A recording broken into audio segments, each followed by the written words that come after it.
Hi, I'm Mike, and welcome to the Bottomless Pit. This is my first video on my YouTube channel. I'm going to be talking about my love for video games, music, movies, and eventually I'll be talking about game development theory, specifically level design oriented. I'll be giving theory, analysis, and practical examples of level design. But to start with, we're going to talk about my favorite games of 2021. It was a really shit year, plenty of chaos, but in terms of game and entertainment, all things considered, it was a pretty great year. So, let's start off with the list. I'm going to start off at the bottom of my list at number 30, and I'm choosing the medium. This is a game that's definitely rough around the edges. I really hesitate putting it on the list, but I do think it has some admirable qualities. For the negative parts, I do think that it's definitely rough around the edges, and the gameplay is pretty bare bones. It's damn near a walking simulator. Though I do think that the puzzles are engaging, if not complicated, and I think they serve the themes of the game quite well. Where the game does excel, though, is in its visual atmosphere, which it absolutely nails. Really fucked up world that they created. And the narrative themes as well, truly disturbing stuff, though I don't find it very scary for a horror game. Another thing that they do really well is this dual world on the screen that you see. So one half of the screen is going to be in the spirit world, and the other half you're going to have the real world. And what you do in one half is going to have effects in the other half. So these are really interesting ideas. Not necessarily reinventing the wheel here, but still really unique perspective on this genre. Definitely worth checking out at the very least. So at number 29, I'm putting The Ascent. If you're looking to scratch that dungeon crawling Diablo itch, well, this is the perfect game for you. It doesn't reinvent the wheel, and it doesn't really have to because the gameplay is super fun and engaging. Now, you can even play cooperatively if you want, but even single player, as I played it was just fine. But what really sets the game apart is the world building. In terms of the density and the world that you are in, this crazy dystopian cyberpunk world, wow, it's absolutely incredible. If people were disappointed in what Cyberpunk 27 brought to the table in terms of world building and they're looking for something else, this game could definitely satisfy that craving because what they created is absolutely phenomenal. And in terms of graphics too, this game is one of the most impressive graphical games I've seen all year, if not of any year, really. It really does hit hard. So this game's a no-brainer, especially if you have the Game Pass. At number 28, I'm putting Cyber Shadow. This is a really great retro-styled 2D platformer game. So if you're looking for like a super challenging 2D platformer, this game is definitely one of the best ones of this year. It has a great pixel art style, great soundtrack, and a great combat system. It's pretty simple, all things considered, but you have some cool gadgets that are quite novel in my opinion. And one of the biggest highlights as well are obviously the boss fights, which are plentiful and unique. Definitely a challenging game, not for the faint of heart, but definitely worth checking out if you're into that kind of style. At number 27, I'm putting Sable. From the moment I heard about this game, I knew I had to check it out. It seemed like such an interesting experience, definitely borrowing a lot of ideas from Zelda Breath of the Wild, but that's not a bad thing really. So you're this young girl going on a rite of passage, exploring sand dunes and ruins as well along the way. You're just constantly filled with this sense of awe and discovery throughout the whole experience. And not only that, the soundtrack is absolutely incredible. Even more reason to check out the game when I heard that Japanese Breakfast, Indie Darling, was going to make the soundtrack for this game. And honestly, she knocked it out the park. Definitely one of the most memorable soundtracks I've heard all year long. This definitely is a very meditative and calming gaming experience, which we don't have that often nowadays, especially in the AAA sphere. So this definitely was a welcome surprise. At number 26, I'm putting Adios. So here's an indie game that probably went under a lot of people's radars, and it's a shame because it's a really great game. It's pretty much like a walking simulator, pretty light on gameplay, but that's not, once again, a bad thing, because where it does shine is the narrative. So the narrative is about a pig farmer who's retiring from the mob, no longer wants to work for them, and basically the whole game is a conversation with your former colleague, a hitman, about your feelings and your decision. Where the game really sets itself apart from the gaming world is in the quality of its writing and voice acting performance, which is definitely AAA quality, if not higher. There's some really deeply human conversations that you're going to have in this game, and it's definitely worth checking out. It's something that's going to stick with you for a while after. So even though it's light on gameplay, I do highly recommend checking it out if you're into these kind of calm, narrative, introspective experiences. At number 25, I'm putting Halo Infinite. So definitely one of the most anticipated games of 2021, without a doubt. Do I think it's a smash hit? In some aspects, definitely. I do think that the multiplayer is super fun and managed to rekindle a lot of that initial fandom spirits from back in the day. Though definitely there's a lot of criticism to be made on the game's progression system. I won't go into details on that. I'm not really a multiplayer gamer, so I was really more interested in the campaign part. And for the campaign, personally, I think the story is a dud, and the open world element, I don't think it really brings that much more to the table. Now, I think some of the more narrative, scripted set pieces from the original games were so much more engaging and memorable. That being said, there's no denying that it's an incredible gameplay foundation. It's a super polished experience, and that the combat is better than it's ever been before. There's no denying that it's some of the most fun all of us have had all year long. So, definitely a solid foundation for the future of Halo Infinite, but it's definitely not a masterpiece in my opinion. At number 24, I'm putting Forza Horizon 5. I'll be honest, I'm not really into sports games or racing games. I appreciate them very much from a distance. I'm really a narrative kind of guy. But that being said, especially with the Game Pass, I couldn't miss out on this game because it's just so much damn fun. And not only that, it's just drop dead gorgeous. Easily one of the most graphically impressive games to date. What the game really shines is just in how much fun and rewarding it is to play. Like, really, whatever you do, everything's going to be rewarded. At number 23, I'm putting Loop Hero. So this is a really interesting game, one that initially I thought that I wasn't gonna like, especially when I look on paper what it's offering, because I grew up on the old turn-based tactical JRPGs like Final Fantasy, for example. And when I learned that, okay, it's going to automate all those actions, those decisions I was going to make, I thought like, well, what's the point of playing this game? Well, it actually makes a pretty great argument of stripping out a lot of those complexity and designing around a really interesting game loop and a really addicting game loop too. So it's full of surprise and it has a really interesting progression system. So definitely don't underestimate this game. It has a lot going for it.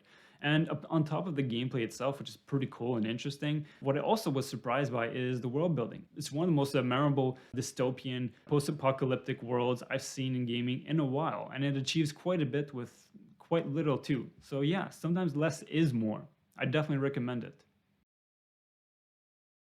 At number 22, I'm putting Genesis Noir. This is easily one of the most creative and crazy gaming experiences I've had all year long. If you're mildly interested in the point and click genre, I highly recommend it. Even if you're not interested in that kind of genre, I still recommend you check it out, especially if you have the Game Pass. In a nutshell, this game is a film noir style detective story, crazy metaphor using the Big Bang as a broken romance metaphor. It uses the story to create these really interesting puzzles and just visual crescendos throughout the whole experience. I mean, honestly, it's hard to describe this game because it goes all over the place. Great jazzy film noir soundtrack, outstanding visuals, really creative ideas. Yeah, it's a one-of-a-kind project. The less you know about it, the better. Just go check it out. At number 21, I'm putting The Artful Escape. So yeah, yet another crazy visual and musical experience. So in a nutshell, to describe this game, it's a 2D platforming narrative Guitar Hero boss battle experience. Now, with this crazy kaleidoscopic visual experience. It sounds crazy, I know. And believe me, it's even crazier than that. I don't know what these guys are smoking, but it must have been great because this game is just barking mad. I loved every second of it. It's not that long too. So once again, if you have the Game Pass, this is another clear win for the Game Pass and you should just check it out because it's just a one-of-a-kind experience. And I love seeing more of these kind of games nowadays.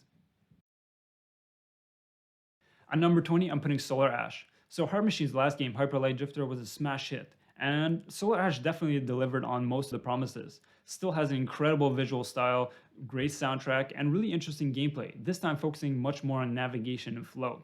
And flow is really where the game shines the most. So it definitely borrows from games like Journey, especially when it comes to the navigation, and for Shadow of the Colossus when it comes to these singular boss battle navigation puzzles. Those are definitely some of the most memorable moments of the game. And when you are in that flow state, the game is absolutely magical. It's something to behold. At number 19, I'm putting Little Nightmares 2.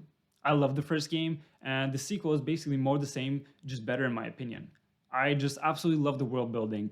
It's an absolutely creepy and fucked up world that they build, and I just love the art direction, the character design, the level design, the puzzles, the soundtrack. Yeah, it's just such a unique game, and I can't wait to see what next comes from this studio, either if it's a new IP or a third game. Whatever they do, I'm on board, and I can't wait to see what comes next. At number 18, I'm putting 12 Minutes. Yet another point-and-click adventure, this time with a decidedly smaller footprint, but I think that works in its advantage. So basically the footprint is your apartment, You have the living room with the kitchen, you have the bathroom, and you have the bedroom, and you also have a little closet. So you and your wife are living your life, and at one point, X minutes later, a self-identified police officer comes in and ends up killing you and your wife. And you end up you relive this loop over and over until you figure out the puzzle. But it gets more interesting than that. There are some really cool narrative progressions and discoveries, and some of them are quite shocking. Maybe too shocking for some people, caused quite a bit of controversy in the gaming world, but I still think it's a really interesting story and just really interesting gameplay mechanics where you end up mixing, matching a bunch of objects together, and also timing of your actions, when you do them, how you do them. Really interesting stuff. And to add on top of that, we have a all-star cast for the three characters in the game: James McAvoy as the husband, Daisy Ridley as the wife, and William Dafoe as the police officer. So yeah, definitely really interesting experience. I highly recommend it. At number 17, I'm putting Ratchet& and Clank Rift Apart. This is a great game and easily one of the most graphically impressive games to date, if not the most graphically impressive game. So it's, once again, the Ratchet& and Clank games just have great gadgets, great gameplay, and it's super accessible too. It's friendly for kids and adults as well, both story and gameplay. It's just an all-around great game, great mechanics, super cool haptic feedbacks as well. Yeah, it's an all-around package, and it looks beautiful, it plays beautifully. I can't recommend it enough. At number 16, I'm putting Guardians of the Galaxy.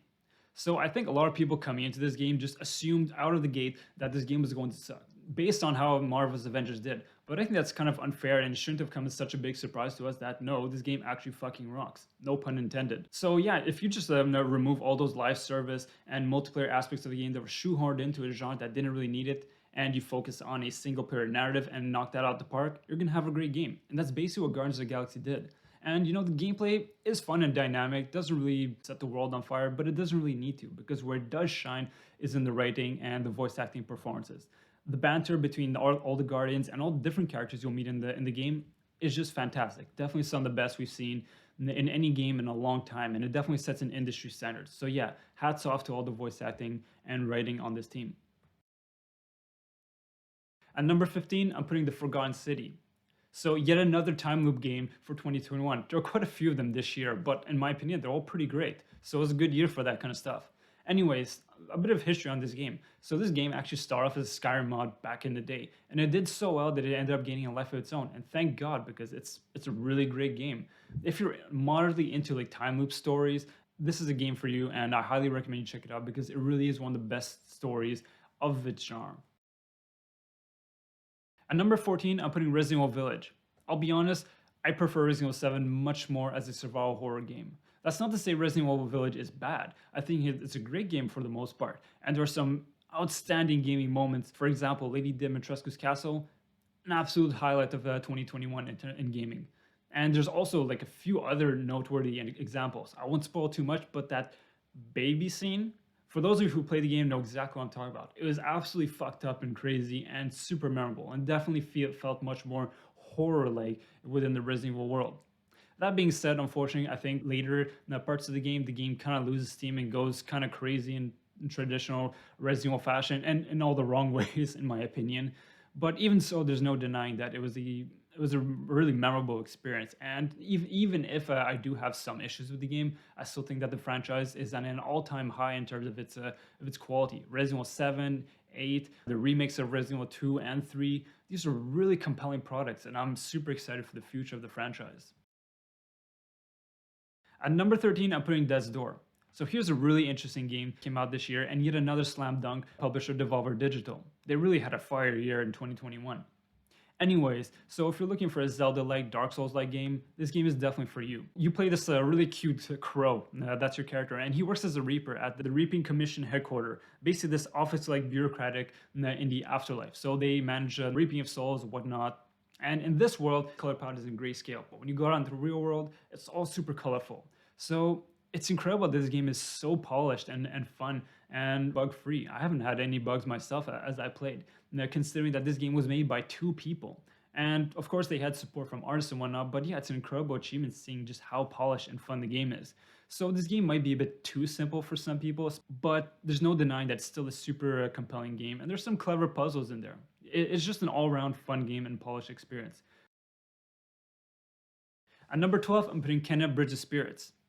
So this is a super impressive game for all sorts of reasons. Number one, this is the first game from this development studio. They were actually an animation studio. They're called Ember Labs, but this is their first game development endeavor, and they absolutely knocked it out the park. Graphically, one of the most impressive games you'll see of all year, ranking up there even with Ratchet and Clank Rift Apart, which is saying something. Outstanding soundtrack, and the gameplay is really fun too. And it blows my mind just like how well polished this game is for first time developers. Another thing that came as a complete surprise for this game is the challenge. I mean, I think everyone assumed that this game would be friendly for kids and for adults. And for the kids part, unless they're like geniuses or something, this is gonna be a really challenging experience. Even for me, who's used to playing games like Dark Souls, at some times I was like, holy shit, I had to bring my A plus game to survive some of the challenges. Even some of the main quest stuff, some of the boss fights, for example, holy crap. So yeah, if you're planning to get this for your kid, I mean, they're gonna have a rough time. But even so, once again, it just goes to say that for first-time developers, this is quite an achievement. At number 11, I'm putting The House in Fata Morgana. I know this game technically didn't come out in 2021, but the Switch version did, and it gained quite a bit of notoriety earlier on because at one point it had a 100% Metacritic status. And do I think it's a 10 out of 10 game? Not really. And some people would even argue that this isn't even a game, technically speaking. Let's face it, it's basically just a reading book with pretty pictures, nice writing, and pretty music.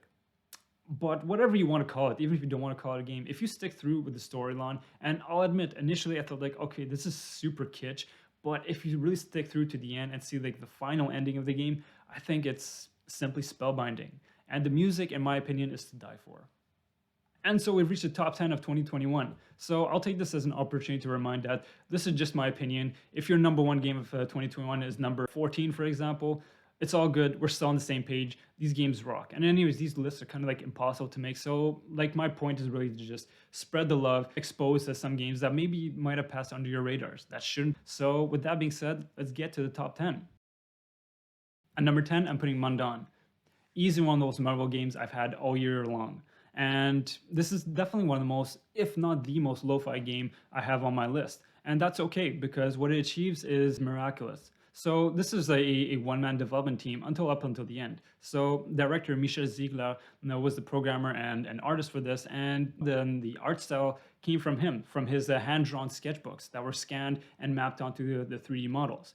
It creates this really interesting art style that I haven't seen in any other game. And what really sets the game apart for me is some of the most creative and downright creepy and disturbing psycho horror elements I've seen in a game in a long while. So definitely rough around the edges. I mean, it's an understandable seeing the scope of the development team, but I think this is an incredible foundation for a future installment. I don't know if it's gonna be a sequel, completely new idea. In any case, I think this guy has some really interesting ideas, and I can't wait to see what comes next, however many years down the line. And hopefully he does get stronger technical support to make something a bit more robust. Because even what we have here in those super lo-fi, once again, some of the weirdest, most creative psychological horror gaming ideas I've seen in a long, long time. And that's saying something. At number 9, I'm putting Hitman 3. So this is one of the first games to come out in 2021. And even back then, I think we all knew that holy shit, this game slaps and it's going to be one of the heavy hitters of 2021. Definitely some most incredible level design I've seen in AAA gaming. Not all of them are that great, unfortunately. There's one level in particular that I think is a complete dud. I won't spoil which one. So you might be worried that like, okay, but there's only like 6 levels in the game. But those other levels are just jaw-dropping, awe-inspiring, and something that every level design student should go check out and replay and just peel back the layers and just learn from it. I've definitely been doing it. So yeah, it's pretty incredible stuff. At number 8, I'm putting Chicory, A Colorful Tale. This is the feel-good hit of the year, in my opinion. It's such a wonderful game. So basically, you're this cute little dog that works as a janitor in the Wielder Tower. These wielders are chosen beings that have this magic paintbrush where they color in the world and help fix the problems. Cool. And at one point, you end up getting this brush yourself, and it's your duty to be the wielder and help fix people's problems. So your mechanic is literally to just like paint in the world, add a bunch of color, bring color back into people's lives. And it's just such a unique and refreshing mechanic. Now, rather than just killing people or just say, hey, I'm fixing problems and I'm bringing color back into the world. It's a really unique thing. And I wish more games would be like that. There are some really great narrative ideas in the game too. The themes of self-doubt, using artists, like, am I good enough for this? Should I be doing this? And there are some really wonderful narrative beats in the game. Honestly, I absolutely love this game. Everyone should play it. It's just wonderful, unique, fun, and imaginative. At number 7, I'm putting Deathloop. Initially, I wasn't super keen on playing this game. I thought it was a bit too much of a Dishonored clone, and in some aspects, it definitely is.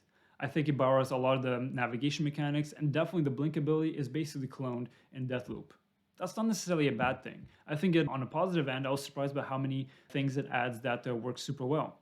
Another concern I had for the game was the scope of the game. So the game happens in Blackreef, but you only have 4 districts, so 4 levels really. And yes, you can multiply that by the time periods because there are 4 time periods in the game. You have morning, noon, afternoon, and evening. And at the end of the evening, well, the game time loops back to the morning. Where the game does shine actually is in the variety of ways you can approach your problems. So just by approaching a level, you can choose which weapons you come in, which change the way you play. And there's a nice variety of weapons too. But then when you add different trinkets and upgrades to those weapons and to your own character self, that also drastically changes the way you play the game. And then add on top of that the abilities, the powers you bring in. You can bring in 2 powers, and once again, once you add upgrades to those abilities, they drastically change how you play those encounters. So there's a lot of variety you have, and even the navigation paths, though there are only 4 levels and they are quite small levels, I find them quite dense. But there's so many different ways you can approach each problem in those levels. I think these are really great ideas, and it's quite inspiring for me as a level designer. And to add on top of that, finally, knowledge is your greatest power in this game, which is kind of like what the game is trying to teach you.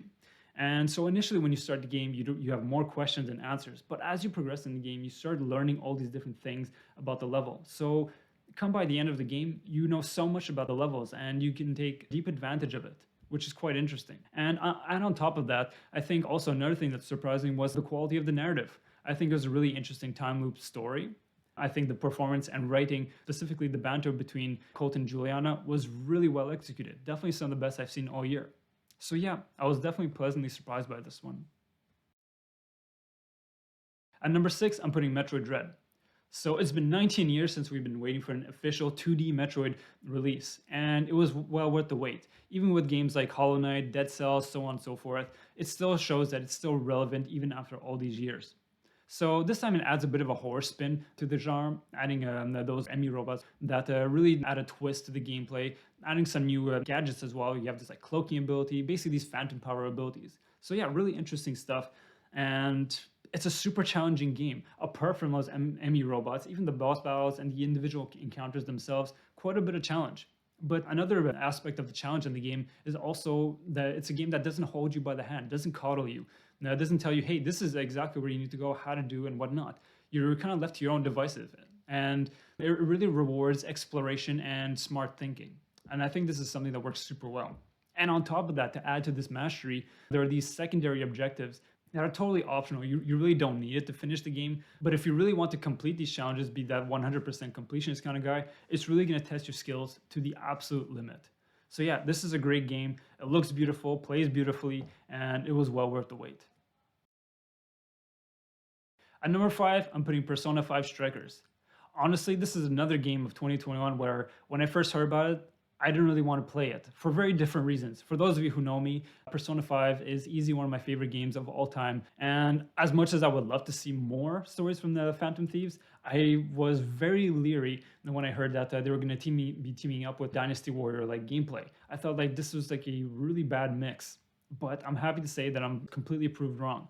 Instead of the turn-based RPG, now we have a very dynamic, free-flowing hack and slash combat, which actually works kind of well. I wasn't sure initially, but as you progress throughout the game, it really opens up in really surprising ways. Definitely a lot of fun. But really what sold me the most on this game is, once again, the narrative. We just need more Phantom Thieves storylines. So the storyline continues right off where Persona 5 left off, and it really is a great narrative. The new characters that get added are really engaging, super interesting and deep. And once again, the music just slaps. Of course, we have a lot of songs that return that we recognize from Persona 5, but there are a bunch of new songs too, which are just as great. Definitely some of the best soundtracks I've heard all year long. So yeah, another game that I was very happy to be proved wrong about. At number 4, I'm putting Psychonauts 2.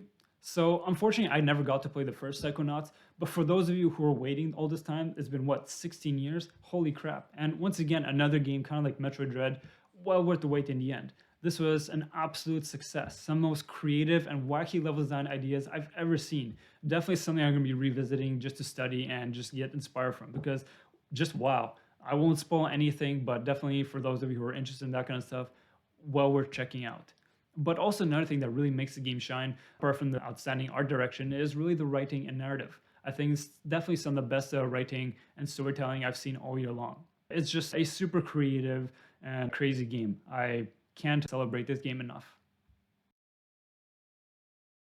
At number three, I'm putting Returnal. So this is yet another game where I was initially thinking that, you know what, I think I'm going to pass on it. Doesn't seem like my cup of tea. But honestly, I should have known how wrong I would be, seeing how much I loved Hades last year. This is definitely the hardcore game of the year for me. And this isn't just because of the run times, which were kind of crazy. So now we have this patch that came out where you can suspend your cycle while you're playing because the cycles are quite fucking long. I mean, to compare with Hades, a single run would take about 30 minutes to complete, whereas in Returnal, I would have some runs that would go to like 2 hours in length, sometimes 3 hours even, if I would really take my time, explore everything, and just play it safe to get all the upgrades. And when you die in this game, you just start from zero and you have a lot less progression options than other roguelike games. So it's quite painful to lose all that progress, and death can come super swiftly in this game. That being said, even without the patches, since I played it before that came out, it was still well worth the reward for me. Definitely one of the most rewarding gaming experiences I've had in ever, really. I absolutely love the moment to moment gameplay. The enemy design is super creative. The bullet hell gameplay translated from their past Housemarque games to now a third person action perspective was super well executed and it's just crazy to play. I love the navigation, some of my favorite navigation mechanics I've seen in any game to date. And yeah, I just can't say enough positive things about it. And the story too is also really interesting. It mixes a bunch of genres, honestly. For the narrative, it has these like psychological horror elements that unfolds layer after layer progressively throughout the game. And the soundtrack is great too. And on top of it, visually, it's outstanding, runs butter smooth. It really is a great showcase for the PlayStation 5. And on top of it, another technical showcase for the PlayStation 5 are the haptic feedbacks on the controller. Some of the most creative stuff I've seen. I love all the stuff they did with the haptic feedback. The shooting mechanics, using your special abilities, and just the various sound effects like raindrops on your controller, or when you go in these portals, it's like crazy vibrating and sound sensation coming from the controller. Really top-notch creative stuff. I absolutely love this game. Definitely one of the best games. And for a long time, I was hesitating, maybe even my 2021 game of the year. Yeah, my top three, honestly, like I was just interchanging them constantly regardless which one I choose for the number one game of 2021, they're just outstanding. At number two, I'm putting Inscription. This is a game that damn near passed under my radar. And thank God like, I had a phone call with a friend who just happened to mention the game. I heard about it and I was interested, but for whatever reason, I didn't get into it. I think the reasons were because I'm not really a card gamer. Once again, I'm really a narrative kind of guy. But I was totally wrong about that. And this is one of the things that surprised me. In fact, this game is full of surprises. I'm going to spoil it as little as possible because this is a game that just keeps on reinventing itself. Just to give us a brief idea of what the game is, basically it's a card dueling game. So you have your deck of cards and you face off against your opponent. And you end up proceeding through various challenges with these games. But there's so many different ideas in this game. So not only do you have this card gaming element, but you can also like get up from the card game table and navigate around this 3D environment where you have other puzzles in this 3D environment as well that end up influencing the game itself and the narrative. I won't spoil anything, but this game has some of the weirdest creative ideas I've ever seen in a video game. I'm not joking. Some of the craziest ideas I've ever seen. And it gets the highest, it gets a 10 out of 10 in terms of innovation and trying new things. Yeah, this game is full of surprises, and I honestly hesitated putting it in the number one spot. But the number one spot just has to go to It Takes Two. So yeah, It Takes Two is my number one game of the year, and I don't think it comes as a surprise, really. A lot of people feel the same way, and for good reasons. It's an absolutely creative adventure, and it's just so much fun to play, especially with your loved one. I really do recommend playing this with your better half. So in a nutshell, the story is about Cody and May, a husband and wife who are getting divorced, and their daughter Rose is quite upset about it. So she ends up making a wish. They end up getting their bodies transferred into, their souls rather, getting transferred into doll version of them. And they end up meeting Dr. Hakim, who comes in the form of a relationship therapy book. and it is his job to fix their relationship. And they end up going this crazy adventure. So it's a great narrative that really talks about fixing our relationship, working together, and that's where the cooperative elements really come hand in hand with the narrative. And it works beautifully. And when it comes to the actual gameplay, it's some of the most creative and diverse gameplay I've ever seen in any game. So you have a bunch of sequences in the game where you have this like one unique mechanic for one character and then another complementary unique mechanic for the other player. And they both work hand in hand, but from one section to another, the mechanics change completely. It's not just like, oh, you end up getting a new upgrade. It's a completely new mechanic. In AAA games, usually these would be exotic mechanics, but this is the main feature of the game, that you jump between all these different game genres from one section to another. And it's incredible because just one of these game modes rather, would be a game in itself. On top of that, you would have all these side activities, these cooperative games, if you will, that kind of recall like some you'd find in Mario Party, for example. And once again, these are all unique, creative ideas, and it's just so much fun to play. But I think the thing that impressed me the most, especially as a level designer in this game, is the balance of difficulty. So, for example, me, someone who's a relatively experienced gamer, someone who plays games like Dark Souls, for example, and my girlfriend, someone who's really not into gaming that much, who spent most of her life as a mathematician, who barely knows what button is what on the controller. And even with these kind of two extreme types of gamers, you end up having fun regardless. So for me, as someone who's a relatively high level of skill player, I end up still being engaged in challenging the experience. And for someone else, like my girlfriend, who has a very low skill level, for example, isn't necessarily detracted from progressing further. You don't have too many showstoppers for that kind of gamer, and it's relatively forgiving and still engaging and challenging enough for them to progress. So yeah, we both kind of meet halfway, and it also creates these crazy situations where it kind of works well with this like a husband and wife dynamic and bickering over stuff like, hey, why'd you do that? Why aren't you helping with this? It's really a beautiful game. The story is great, looks beautiful, outstanding level design, outstanding game design. It really is a triumph. And on top of that, especially nowadays when couch co-op is kind of a dying breed, we have the director Joseph Fares, who decides, you know what, you buy this game, you buy one copy, you can both play the game. Regardless if it's a couch co-op or someone else, you have one copy of the game, you can both play it. And that's just, it's something that we need to see more often nowadays. So I salute everyone who worked on this game. So yeah, that's my list of best games of 2021. And this is my first video that I'm gonna upload on the Bottomless Pit. So this is just the beginning. My next videos are gonna be my favorite movies and music of 2021. So we'll see when that's gonna come up. I'm gonna really take my time because I'm totally new at this thing, but yeah, leave a comment below. Let me know what you think. This is just the beginning. Take care.